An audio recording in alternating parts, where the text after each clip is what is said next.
Muito bem, pessoal, já estamos de volta com o Giro do Boi. A gente abre espaço agora para as culturas que são utilizadas na alimentação animal, na nutrição bovina, né? E uma delas tem apresentado um grande crescimento no Brasil. Eu falo do sorgo, tanto o granífero quanto o forrageiro.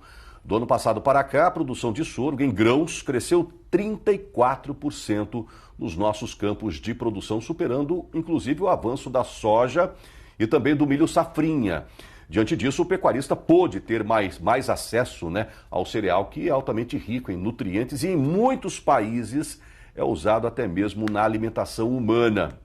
Ele veio lá da minha linda e turística cidade de Foz do Iguaçu, no Paraná, para nos apresentar as vantagens do sorgo na alimentação de ruminantes.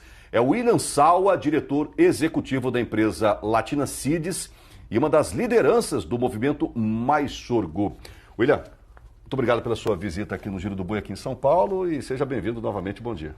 Eu que agradeço a oportunidade de estar aqui novamente com vocês aqui.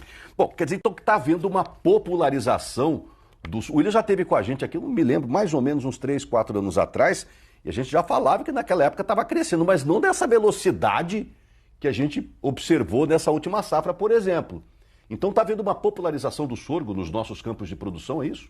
Isso mesmo, foi acelerado devido à questão do problema climático que a agricultura sofreu nos últimos 4 anos, né, do Rio Grande do Sul, e depois alastrou para todo o Brasil, e a pressão da nova praga aí, que é a cigarrinha do milho do Abulus maídes, né? Então o sorgo ele acabou acelerando, mas acelerando em direção a realmente uma janela de plantio. O sorgo não vem para substituir o milho em relação à época do plantio, ele vem a encontrar só a janela. Então nós temos a janela ideal para milho e temos a janela ideal para sorgo, mas não só isso. Nós também temos as regiões ideais para milho e a região ideal para sorgo, onde você tem maior retorno econômico. Então é isso que o pecuarista, o agricultor começou a perceber com a cultura do sorgo. A cultura do sorgo era muito plantada aqui de 1998 até 2007. Depois ela foi caindo em desuso porque era uma cultura tida como rústica. Mas o rústico quer dizer assim que ela estava muito marginal, à margem de outras culturas, não recebia investimento. E agora não, agora o produtor... O pecuarista percebeu que existem genéticas novas, materiais novos, soluções novas. E isso tem que ser levado para dentro da porteira dentro como mais uma opção, mais uma solução dentro do sistema de produção. Ou seja, tem que entrar no planejamento agora também o sorgo, seja granífero ou forrageiro. Imagino eu que nesses últimos anos, o pessoal da Embrapa, esses centros de experimentos, centros de pesquisa que parece que vocês têm no Nordeste, evoluíram muito no desenvolvimento de novas sementes geneticamente superiores para esse tipo de cultura, né? Isso mesmo. O sorgo ele sofreu um avanço tecnológico equivalente a milho, a soja, ou seja, nós temos híbridos modernos, tolerante a doenças, tolerante a estresse hídrico, são produtos mais modernos que entregam maior produtividade. Isso se deve, então, não somente à área plantada, mas também ao volume de grão e de forragem produzido. O grão nós temos uma quantificação, temos os registros públicos aí. Quando a gente fala de forragem, não há registros ainda de volume de área plantada e produzida. Mas isso vai acontecer em breve também. A cultura está ganhando força, está ganhando relevância na pecuária e na agricultura brasileira. É engraçado que a gente que viaja o Brasil inteiro, você chega num coxo lá de um confinamento, de um semi-confinamento, de uma TIP, quando você bate mão naquela comida do boi lá, você vê lá caroço de algodão, torta de algodão, você vê lá casquinha de soja, você vê lá milho. Raramente eu vejo sorgo, sinceramente. Eu vejo muito em Goiás, ali na região de Catalão, ali tem uma região Ipameri, Pires do Rio, aquele lugar ali eu vejo, vira e mexe, eu estou por lá, eu vejo muito sorgo ser usado na alimentação de bovinos. Quando o pecuarista, fora essa região, começa a enxergar o sorgo como uma alternativa alimentar para o gado dele? Quando ele faz conta. Boa. Quando ele começa a fazer boa conta. Resposta. Quando ele começa a fazer conta e ele começa a buscar opções e ele encontra o sorgo. Então ele vai encontrar uma cultura onde ele pode ter um menor custo de implementação, porque o sorgo é menos exigente do que o milho, né? Então ele tem uma cultura que ele vai ter menor custo de investimento para implementar. A hora que ele vê que não tem um problema da questão dos veranicos que a gente sofre, principalmente no Brasil central, aí no Brasil tropical, estresse hídrico, porque é uma cultura que é instalada na safrinha. Então, quando ele encontra esse benefício, que é a maior tolerância a estresse hídrico, sim, menor investimento, ou seja, menor risco para ele naquele momento, e sai do problema também hoje da cigarrinha, do milho, então ele começa a considerar, não, eu vou fazer milho na janela ideal e faço o sorgo na janela de risco. Só que para o sorgo, a janela de risco do milho não é risco para o sorgo. Por quê? Porque é o zoneamento do sorgo justamente aquela janela. Onde é a janela de risco do milho, que é fora do zoneamento, que hoje nós temos zoneamento agrícola, né, até para ter seguro, né, é a janela ideal do sorgo. Então, o que estava acontecendo em várias regiões produtoras? O pessoal estava plantando milho fora da janela ideal. Aí ele corria o risco de não ser seguro, não tá segurado. Por não conhecer o sorgo. E o sorgo, ele ganhou, nos últimos 5 anos, com a nossa entrada no mercado brasileiro, o sorgo ganhou também o zoneamento agrícola. O sorgo não tinha zoneamento em vários estados do Brasil. Ele ganhou o zoneamento agora também agrícola. Então, o produtor, sabendo que existe o sorgo com o zoneamento ideal, que é a janela de risco do milho, então ele começa a fazer conta, começa a analisar os riscos e ele começa a apostar no sorgo. E ele começa a entender a cultura do sorgo. Tinha aquele pensamento anterior de que o sorgo era só plantar e largar lá. Não, o sorgo também precisa de investimento, precisa adubar. Pasto, qualquer coisa. Um gado ruim, vai plantar um gado uma bom, roseira lá no seu quintal e deixa ela sem água, sem nutriente, ela vai morrer. Isso aí. Imagens lindas do sorgo granífero aí. Ó. Existem 2 tipos de sorgo usados no Brasil. O sorgo em grãos, que é esse aí que a gente está vendo na tela, o granífero, e o sorgo forrageiro, né, que a gente usa para oferecer picado ou através de silagem para o gado, né, o famoso sorgão. Isso mesmo. E esse é um grande diferencial importante, porque o milho, quando a gente fala de milho grão e milho silagem, a planta, a arquitetura é a mesma. Quando a gente fala de sorgo, nós temos... Não seria o milho e o milheto?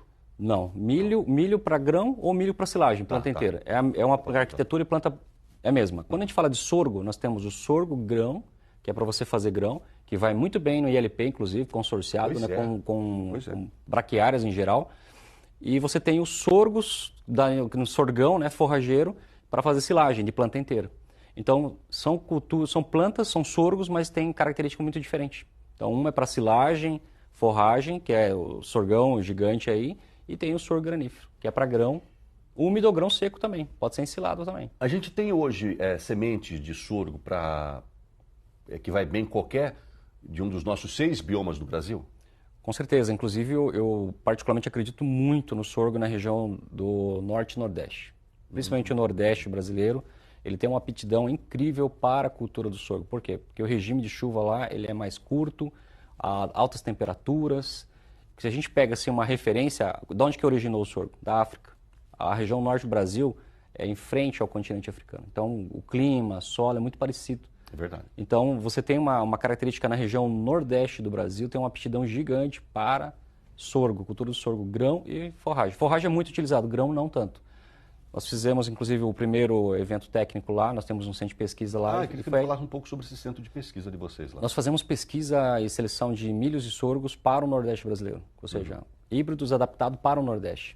Nós acreditamos no potencial de produção do Nordeste brasileiro e estamos investindo em pesquisa lá, para selecionar materiais para o Nordeste. Não é à toa que o Nordeste já beira aí as 35 milhões de cabeças de gado já. Eu queria até parabenizar o pecuarista nordestino por investir em genética, acreditar nesse tipo de coisa, e esse é uma grande opção para você investir na cultura do sorgo. Até quantos, eu preciso de quantos milímetros de água por ano para eu conseguir produzir uma boa lavoura de sorgo? Boa pergunta. O sorgo, ele vai requerer aí em relação a milho, né? O pessoal que está acostumado com milho, ele vai requerer aí de 60% em relação a milho. Quase a metade só. Quase a metade. E ele tem uma janela de ciclo muito rápido. Nós temos sorgos hoje no mercado que de plantio a colheita 115, 120 dias. Nossa senhora, para grão. Vocês evoluíram na... Geneticamente o Brasil deu um salto em relação à qualidade genética aí. E a vantagem é que mais empresas investiram também na cultura do sorgo. Então a gente tem uma maior oferta hoje de genética de sorgo para a pecuária e a agricultura brasileira. É óbvio que o milho tem mais proteína do que o nutrientes que o sorgo. Ou não? Não, é muito, muito próximo. É mesmo? A qualidade nutricional do grão do sorgo e do grão do milho é muito próximo. Na questão da forragem de planta inteira, a diferença é que o sorgo ele tem menos amido do que o milho. Então, mas é melhor? Não existe a cultura melhor. O melhor é você ter a comida, não importa se é sorgo ou milho, é ter. Então, num ambiente desafiador, é preferível você ter uma silagem de sorgo com menos energia, que o grão você transporta e a forragem não, do que você não ter nada. Comida ruim é aquela que você não tem, né? Exatamente. Dizia, né? Então, mas a relação de grão é muito próxima à questão nutricional, muito próxima, é fácil de acertar a dieta. Na questão de forrageira, a diferença está que o sorgo tem menor energia porque não tem grão disponível igual ao milho. Mas são culturas que não competem, elas se complementam. Por exemplo, se usa uma forragem de sorgo, uma silagem de sorgo, do sorgão, você vai usar para animais jovens, animais que não estão em lactação. suplementação de dieta ou até uma segurança alimentar. Você ter na sua fazenda hoje aí 100, 200 toneladas de sorgo, silagem, é uma grande vantagem. Por quê? Custa 1/3 da silagem do milho. É 30% da silagem do milho. Custa 1/3 o sorgo? Em relação à silagem do milho. Então você pode ter uma reserva, uma segurança alimentar na propriedade para momentos difíceis. Quem não passou dores aí por falta de pasto... E está passando agora. Está novamente? Nesse exato momento. É recorrente. Então, se você faz um planejamento... Um monte de amigo meu está lá, desesperado. Falei, rapaz, você não escuta a gente, você não escuta esses especialistas, a gente bate todo dia na mesma tecla. Agora vai chorar o leite derramado? Agora não. E essa seca aí, não vai vir aquele super El Niño esse ano, parece, né? Graças a Deus. Mas tem região do Brasil que vai voltar a chover só em novembro. Olha aí, se o cara não tiver comida até lá, como é que vai fazer? Esse dia eu estava falando, essa semana passada, com um especialista aqui, William. Falei, e agora, rapaz? Ele falou assim, agora não adianta chorar. O Wagner Pires. Falou assim, Mauro, não tem jeito. Agora, a única coisa que ela tem que fazer agora é se livrar do gado. Se livrar. Corrigir seu suporte. Não dá mais para correr. Você vai ter que se preocupar agora só com a seca do ano que vem. Entendeu? A silagem do sorgo custa 1/3 da silagem do milho e entrega praticamente a mesma coisa. Olha que maravilha. E esse ano a gente deve colher o quê? Agora voltando a falar do granífero lá, quase 4 milhões de toneladas? Vamos passar as 4 milhões de toneladas. Passa? Vai passar. Essa é uma área de quantos? Mais de 1 milhão de hectares? São dados também que estão divergindo aí, mas isso vai ser alinhado, né? Até o Movimento Mais Sorgo vem para isso, para alinhar esses dados. Mas os dados oficiais hoje passam de 1 milhão de hectares plantados no Brasil. Ah, entendi. Tem muita gente perguntando aqui sobre essa questão do Movimento Mais Sorgo. Foi uma ideia de quem? Parece que você é um dos cabeças aí. Ela é uma ideia que nasceu internamente dentro da Latina Seeds e nasceu como Plante Mais Sorgo, né? Mas a gente, com a área de comunicação da empresa, nós percebemos que não é só plantar, nós temos que conectar toda a cadeia produtiva e consumidora, né? Aí nós levamos a proposta para o time da Embrapa, Sete Lagoas, o pessoal aderiu e agora nós estamos em fase final para avançar com a popularização e convidar as demais empresas, não só do agronegócio, também das indústrias de alimento, indústria de ração, consumidores em geral, que possam consumir sorgo, porque o sorgo ele usa tanto para pecuária, grão, forragem, mas também existe sorgo aí para geração de energia, queimar em caldeira, por exemplo. Então existe muitas alternativas do sorgo. Comida para a nossa criação, energia sustentável e alimentação humana. Queria mandar um abraço para tanta gente, está te mandando um abraço aqui, ó. Obrigado. O Ronaldo Melo de Juazeiro do Norte, o André Oliveira de Botucatu, Paulo do Maranhão, Edilson Carvalho lá de Rondon, Paraná. Deixa a imagem do sorgo aí quando eu vou falando, por favor.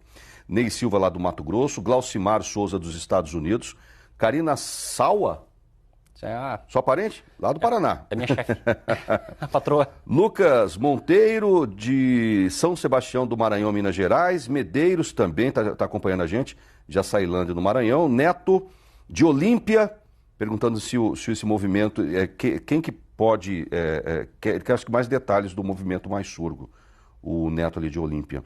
O Antônio também, ele foi lá de Guaíra, ele falou que tem usado muito lá na região dele, porque não pega praga como cigarrinha das pastagens. O Ariel de Prata, Minas Gerais, o Alex Gardino de Lima, lá de Arialva, São Paulo, Ednei Galhardo de Cunha, São Paulo, Adir Silva de Frutal, a pessoal da Fazenda GA de Garanhuns, Pernambuco, todo mundo ligadinho querendo informações sobre sorgo, todo mundo aqui, ó. Pessoal do Rio de Janeiro, o sorgo ele rebrota, tá perguntando o pessoal do Rio de Janeiro, você vai responder já já. Um abraço também pro pessoal do Paraná, Luiz Morales, está acompanhando a gente. Um abraço também para o pessoal Fábio, lá de Peixoto de Azevedo, Mato Grosso, e também pessoal do Mato Grosso do Sul. Como é que funciona essa questão do rebrote? Excelente pergunta, excelente pergunta. Lembra que eu falei da diferença lá, quando eu faço grão de milho ou silagem de milho e planta inteira?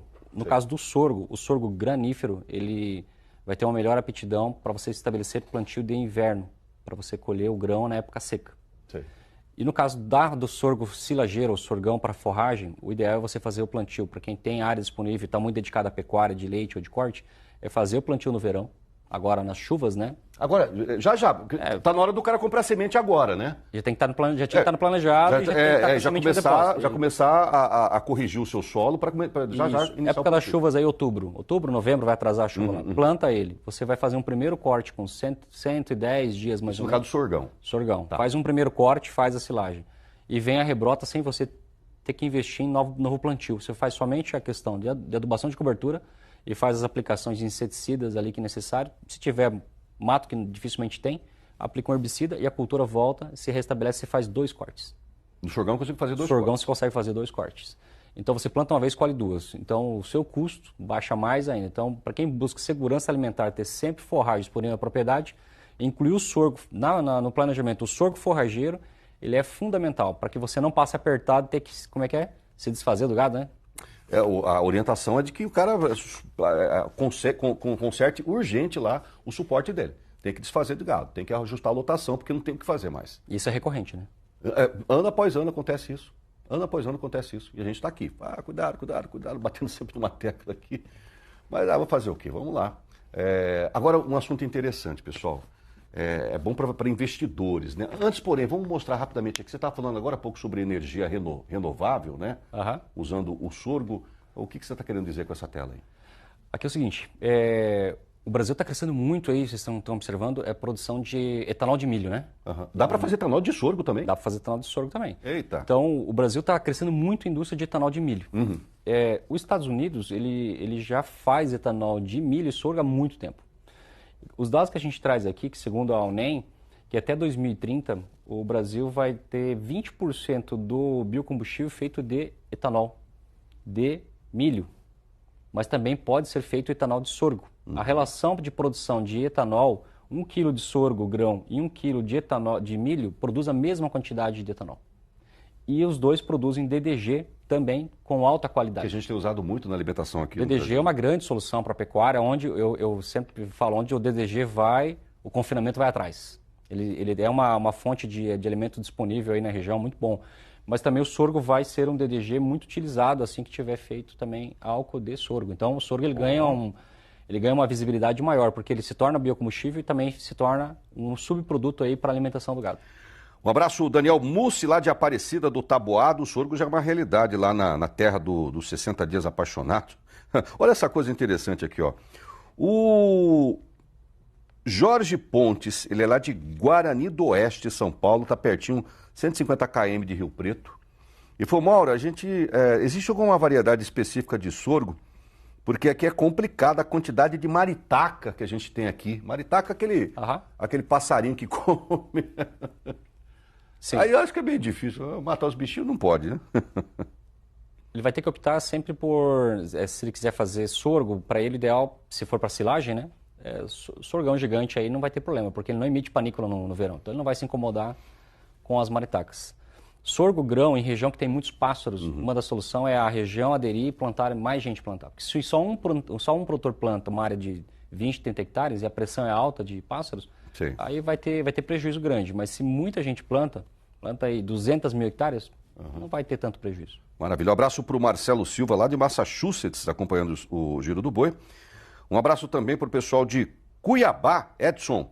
O sorgão é mesmo que o sorgo boliviano? Sim. É a mesma coisa, viu, Edson? Um abraço para todo mundo ligadinho aqui no Giro. Um abraço para quantos quilos por dia um boi come de sorgo? É bem relativo, né? Tem que fazer uma dieta, chamar um nutricionista. João Brasileiro Filho perguntando lá do Paraná. Qual que é a dieta, mais ou menos, que dá para fazer para engordar boi? Bom, deixa eu a resposta para os nutricionistas. Nutricionistas. Mas ele é parecido com o milho, a gente já falou, parecido com a dieta do milho, né? Mesmo nutriente, provavelmente proteína, energia, né? É muito parecido. Então tá, um abraço pessoal de Santa Catarina, Campo Belo do Sul. Um abraço também para Letícia Coldibelli, lá de Itapetininga, Alex Gardino. Sorgão vai bem consorciado com braquiária? Vai. Isso é um spoiler até que vamos dar. Nós temos um diamante a ser lapidado em breve aí, nós estamos fazendo um trabalho. Vamos deixar para talvez vir lançar aqui essa ideia. Opa, um abraço para o Pablo Souza também, assim como o pessoal aqui, o Jorge também aqui de São Paulo, abraço, enfim. E qual que é o melhor sorgo? Peraí, deixa eu voltar aqui. Tanta pergunta aqui, pessoal. Qual é o melhor entre o milheto e o sorgo? Ele vai falar que é sorgo. Certeza, quer ver? Depende, né? Tem espaço para todo mundo, gente. Depende da janela, por exemplo. Agora, depende da janela, ele falou, isso é interessante. Agora para acabar de vez esse minha conversa. Eu vou gravar daqui a pouco um podcast com o William Sawa. Aí sim, é 1 hora e tanto de. Aí você vai entender tudo sobre o sorgo. É só, quando a gente publicar ela, é só você baixar lá, você pega a caminhonete a caminho da fazenda, você vai entender tudo sobre o sorgo. Agora eu queria mostrar só isso aqui, ó. Mauro, que 2 saquinhos aí que você tem. Macarrão de sorgo, pessoal. Olha isso aqui, ó. Macarrão de sorgo. É mais barato, alimentação humana, é mais saboroso, não tem glúten. Tá aqui, ó. De onde que você trouxe esse macarrão aqui, ó? Da Conferência Mundial de Sorgo que aconteceu na França em junho. Nós estivemos presente lá, falando do movimento, apresentando para o mundo o movimento, apresentando o agronegócio brasileiro para o mundo. E eu fui presenteado lá e trouxe aqui de presente para você. Obrigado. Macarrão de sorgo Macarrão de da sorgo. Hungria. A Europa investe muito em alimentação saudável, né? E aí?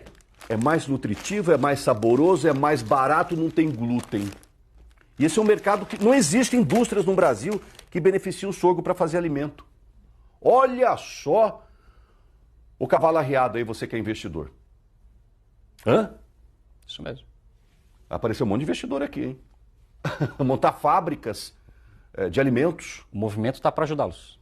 O movimento Mais Sorgo também está para isso. Está para isso aqui, também. Ó, olha essa foto aqui, ó. Olha que maravilha. O sorgo é um super grão, só que ele é subestimado, William. Muito subestimado. Não só na alimentação humana, na alimentação, na pecuária, na indústria, na fazenda, como dentro do planejamento ele é esquecido. Mas eu acho que ele está mudando. Os números indicam, os números mostram isso, está mudando essa realidade. O sorgo está ganhando cada vez mais visibilidade e o pessoal vai aprendendo a utilizar e isso vai proporcionar a cada ano um maior crescimento. Um abraço para todo mundo que acompanha o Giro do Boi. Não vou conseguir responder, já findou o nosso tempo e todo mundo quer mais detalhes sobre esse movimento Mais Sorgo, quer entender um pouco mais sobre a evolução genética das sementes de sorgo no Brasil. Aí, ó, pessoal, tá esse e-mail aí, contato@movimentomaissorgo.com.br. Um abraço ao meu amigo Ariosto Mesquita também, que está nos acompanhando nesse exato momento. E um abraço para você, meu amigo William. Obrigado pela oportunidade. Bombou de audiência de novo, porque esse é o nosso objetivo, de trazer alternativas aí para que você, produtor rural, você pecuarista, você agricultor, você empresário, você investidor, possa conhecer o que de bom tem aí e que possa ser explorado. Tá bom? O sorgo, acho que veio para isso. Muito obrigado pela... E não perca em breve, tá, o lançamento de um podcast especial com William Sawa, contando tudo sobre o sorgo e as oportunidades que você terá, tá bom? Obrigado mais uma vez. Obrigado.